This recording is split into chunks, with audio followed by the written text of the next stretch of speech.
Ministry of health की तरफ से। Mister Lav Agarwal please. स्वास्थ्य मंत्रालय सभी स्टेक होल्डर्स के साथ मिलकर कोविड की इस लड़ाई में जुटा हुआ है। कल माननीय स्वास्थ्य मंत्री और स्वास्थ्य राज्य मंत्री ने भारत में कोविड-19 के कंटेनमेंट मेजर्स को लेकर हेल्थ फंक्शनरीज और साथ में वर्ल्ड हेल्थ ऑर्गेनाइजेशन के फील्ड ऑफिसर्स के साथ एक वीडियो कॉन्फ्रेंस की थी, जिसमें माइक्रो प्लान्स फॉर क्लस्टर और आउटब्रेक कंटेनमेंट के डेवलपमेंट के लिए जिला स्तर पर WHO अधिकारियों के साथ टेक्निकल कोऑर्डिनेशन किया जाए, उस पर विस्तृत चर्चा हुई। साथ ही स्वास्थ्य मंत्रालय WHO की national polio surveillance network team की सर्विसेज को यूटिलाइज करते हुए हमारी ऑनगोइंग सर्विलेंस को कैसे स्ट्रेंथन किया जाए, उस पर भी एक एक्शन प्लान बनाया गया। माननीय स्वास्थ्य मंत्री ने कन्फेडरेशन ऑफ इंडियन इंडस्ट्री द्वारा ऑर्गेनाइज्ड इंटरेक्शन में इंडियन इंडस्ट्री लीडर्स के साथ भी बातचीत की, जहां उन्होंने PM केयर्स फंड में योगदान देने के लिए इंडियन इंडस्ट्री को धन्यवाद दिया। साथ ही माननीय मंत्री जी ने उन्हें एश्योरेंस दिया कि सरकार उनके सामने आने वाली कठिनाइयों से अवगत है और इकॉनमी के रिवाइवल के लिए किए जा रहे मेजर्स के द्वारा उनके कंसर्न्स को एड्रेस भी किया। इसके अलावा उन्हें कोविड के समय में हेल्थ केयर में मेक इन इंडिया के अवसरों का बेस्ट यूज़ करने के लिए एनकरेज किया, ताकि देश critical health care equipment provision में ज़्यादा रेजिलिएंट और आत्मनिर्भर हो सके। स्वास्थ्य मंत्रालय ने लॉकडाउन के दौरान सेफ ड्रिंकिंग वाटर प्रैक्टिसेस के लिए एक एडवाइजरी कल जारी की है, जिसके तहत पब्लिक हेल्थ डिपार्टमेंट को रिलीफ कैंप्स पर विशेष ध्यान देने और समाज के वल्नरेबल सेक्शंस के लिए पानी की सप्लाई बढ़ाने की सलाह दी गई है।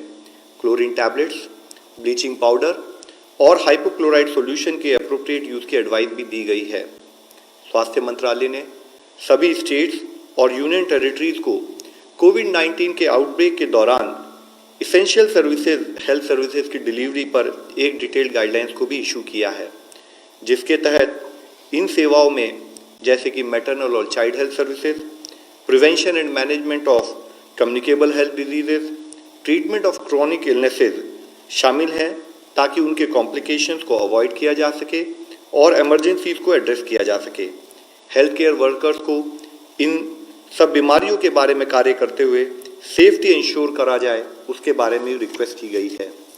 कोविड डेडिकेटेड फैसिलिटीज़ के अलावा रिमेनिंग फैसिलिटीज़ ऐसी सेवाएं प्रदान करती रहेंगी। नॉट फॉर प्रॉफिट और प्राइवेट सेक्टर को भी ऐसे कार्य में इन्वॉल्व किया जाए, उसके लिए स्टेट गवर्नमेंट से कहा गया है। ओवर क्राउडिंग को रोकने के लिए टेली हेल्थ सर्विसेज को प्रमोट करना चाहिए। साथ ही लॉकडाउन या रेस्ट्रिक्शंस के पीरियड के दौरान इम्यूनाइजेशन और एंटीनेटल केयर जैसी सेवाओं को रीऑर्गेनाइज किया जाना चाहिए और इस तरह की सेवाओं को कोई एक दिन फिक्स करके प्रोवाइड किया जाए। ये सर्विसेज देते समय भी फिजिकल डिस्टेंसिंग और रिक्वायर्ड इन्फेक्शन प्रिवेंशन प्रोटोकॉल को फॉलो करना चाहिए। Pregnant women, children with malnutrition, TB, leprosy, HIV, viral hepatitis, pulmonary diseases या डायलिसिस जैसी जितनी भी सेवाएं हैं, उनको हमारे सब हेल्थ सेंटर और हेल्थ एंड वेलनेस सेंटर के प्राइमरी हेल्थ केयर टीम उनको मॉनिटर करे और उनके द्वारा हम ये सर्विसेज प्रोवाइड करें, उसके लिए आदेश जारी किए गए हैं।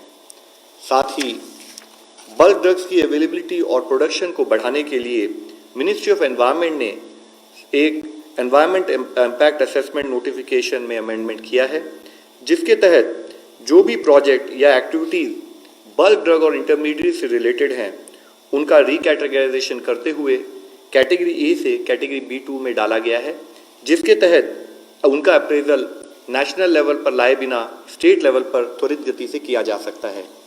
इसके द्वारा भारत सरकार जो चाहती है कि इम्पॉर्टेंट मेडिसिन और ड्रग्स की अवेलेबिलिटी बढ़े, और यह अमेंडमेंट 30 सितंबर से जिन्होंने भी कोई भी प्रपोजल दिया है उस पर लागू होगा। आज स्टेट रेगुलेटरी बॉडीज इस कैटेगरी के तहत 100 से अधिक प्रपोजल की समीक्षा कर रही है, जो डिसीजन मेकिंग के डिफरेंट लेवल पर है। अब तक टोटल 1489 पीपल हैव रिकवर्ड, और अगर हम देखें तो एक दिन के अंदर 183 लोग रिकवर हुए हैं। भारत में कंफर्म केसेस की संख्या में टोटल 941 नंबर्स का इंक्रीज नोट किया गया है और टोटल पॉजिटिव केसेस 12,380 हैं। अब तक टोटल रिपोर्टेड डेथ 414 है, जिसमें से 37 deaths have been reported in last 1 day. मैं आप लोगों की दृष्टि में लाना चाहूँगा, हमारी इस लड़ाई में, हमारे इस एफर्ट्स में अभी तक भी फील्ड लेवल पर किए हुए एक्शन के तहत 325 ऐसे जिले हैं जहां पर कोई भी केस नहीं आया है। हमारी केस फैटेलिटी रेट अगर 3.3% है तो हमारी percentage of people who have recovered so far is around 12.02%।